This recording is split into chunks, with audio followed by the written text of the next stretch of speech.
আসসালামু আলাইকুম। ভালো আছেন সবাই? আমি জানি it's very late. Good morning Bangladesh, তাদের সবাইকে। আমি আছি এখন নিউ ইয়র্কের টাইম স্কোয়ারে, সেই ওয়ার্ল্ড ফেমাস টাইম স্কোয়ার। প্রচুর লোক আজকে থার্সডেতে এই সময়ে। একটা ব্রেকিং নিউজ আপনাদের সাথে শেয়ার করতে চাই। সেটা হলো যে আমি চাচ্ছিলাম বাসাতে গিয়ে করব, কিন্তু নিউ ইয়র্কের খবর নিউ ইয়র্ক থেকে দেই। এই উদ্দেশ্যেই আমি খবরটা এখন আপনাদেরকে আমি এখান থেকে ব্রেক করতে চাই, এবং এই খবরটা আমি প্রথম মানে সোশ্যাল মিডিয়াতে আমি নিয়ে আসলাম। and I'm breaking this. So breaking news হলো যে অবশেষে আমরা এই আমাদের এই দুর্বৃত্তায়িত রাজনৈতিক ব্যবস্থার একটা প্রতিফলন অথবা একটা বিচার মনে হয় বাংলাদেশের মানুষ পেতে যাবে। সেটা হলো, আপনারা জানেন যে বাংলাদেশ কনসুলেটে হামলা হয়েছিল 24th of August, মাহফুজ যখন উপদেষ্টা আসছিল তখন।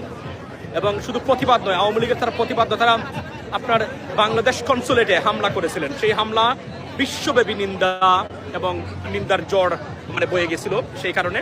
এবং আমরা বলেছিলাম, আমি অনেক জায়গাতে বলেছিলাম যে এটার একটা মারাত্মক ধরনের প্রতিক্রিয়া আসবে। এই সময়ে তারা যে কাজ করেছে এটা মানে অভ্যন্তরীণ বা ডোমেস্টিক টেরোরিজমের অন্তর্ভুক্ত হবে, এবং কেউ বিশ্বাস করতে চাচ্ছিলেন না আমি যে তথ্যগুলো এবং যে লর কোডগুলো আমি আপনাদের সাথে শেয়ার করেছিলাম তখন।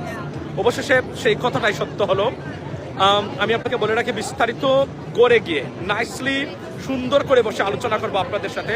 তো এখন আমি বলে রাখি যে নিউ ইয়র্কের, এবং অনেকে আমাকে জানতে চেয়েছিলেন এটা কোনো আপডেট আছে কিনা, নিউ ইয়র্কের কনসুলেটে হামলার যে ঘটনা, সেই ঘটনায় আওয়ামী লীগের 20 জনের বিষয়ে অভিযোগ দিয়েছিল বাংলাদেশ কনসুলেট সরকারের কাছে। সেটা নিয়ে অনেক তদন্ত হয়েছে, এবং অবশেষে এই মাসের 9 তারিখে, আমি আজকে আপনাকে কনফার্ম করি বিষয়টা, আপনার এই FBI কমপক্ষে 5 থেকে 6 জনকে গ্রেপ্তার করেছে। অ্যাকুরেট স্ট্যাটিস্টিক না দিতে পারলেও মিনিমাম 5 জনকে এবং এই মুহূর্তে 5 থেকে 6 জনকে FBI গ্রেপ্তার করেছে। এটা ডিপার্টমেন্ট অফ স্টেট কনফার্ম করেছে।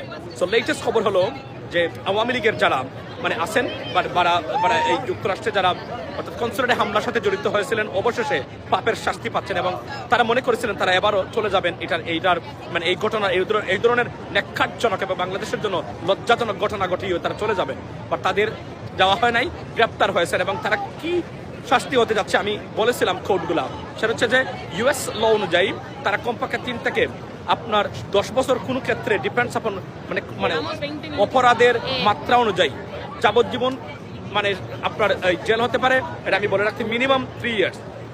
এবং যদি ন্যাচারালাইজ সিটিজেন হয়ে থাকেন, যারা মানে বিভিন্ন প্রক্রিয়া অবলম্বন করে সিটিজেন হয়ে থাকেন, সেটার অধীনে যদি তারা পড়েন, এবং যেহেতু তারা গ্রেপ্তার করেছে তাদেরকে নিশ্চিত হয়ে FBI গ্রেপ্তার করেছে তথ্যের ভিত্তিতে এবং অপরাধের মানে কারণে, তারা হয়তো বা এখান থেকে শাস্তি ভোগ করার পরে they will be deported back to Bangladesh, মানে যেখান থেকে তারা আসছিলেন। এটা আমি আপনাকে নিশ্চিত করতে পারি। এই সময়ে বিস্তারিত তথ্য আপনাদেরকে বলবো আমি আরো, যখন আপনারা সবাই ঘুম থেকে উঠবেন পাবেন। আপাতত ভিডিওটা শেয়ার করে দিবেন যে প্রথম আমি আপনাদের সাথে তথ্যটা শেয়ার করতে যাচ্ছি। এটা অনলাইনের কোথাও পাবেন না, অনেকে বিশ্বাস করতে চাচ্ছেন না, but I am breaking this news. 5 জন, কমপক্ষে 5 জনকে FBI গ্রেপ্তার করেছে এই অপরাধের জন্য। অর্থাৎ বাংলাদেশের রাজনৈতিক বিদেশের রাজনীতির ইতিহাসে নতুন মাত্রা যোগ হলো। ভবিষ্যতের জন্য অ্যালার্মিং, যারা করবেন ভবিষ্যতে এই কাজগুলা মানে এই ন্যাক্কারজনক, আশা করি এর মধ্য দিয়ে বাংলাদেশের এই লজ্জাজনক এবং অসম্মানজনক এবং বিভ্রান্তিমূলক এই কাজগুলা বাংলাদেশের মানে বন্ধ হবে বিদেশে অন্তত পক্ষে, এবং একটা শিক্ষা হোক রাজনৈতিক দলগুলোর বিদেশি শাখার জন্য অন্তত আমি মনে করি। অতীতে অনেকে প্রতিবাদ করেছেন, ফ্যাসিজমের বিরুদ্ধে প্রতিবাদ করেছেন, কিন্তু এমবাসিতে বা কনসুলেটে কেউ আঘাত বা হাইকমিশনে আঘাত করেন নাই। তারা যে সন্ত্রাসী কাজ করেছে, সেই সন্ত্রাসীর ফল তারা হয়তোবা আজকে থেকেই বা এখন থেকেই পাওয়া শুরু করলো।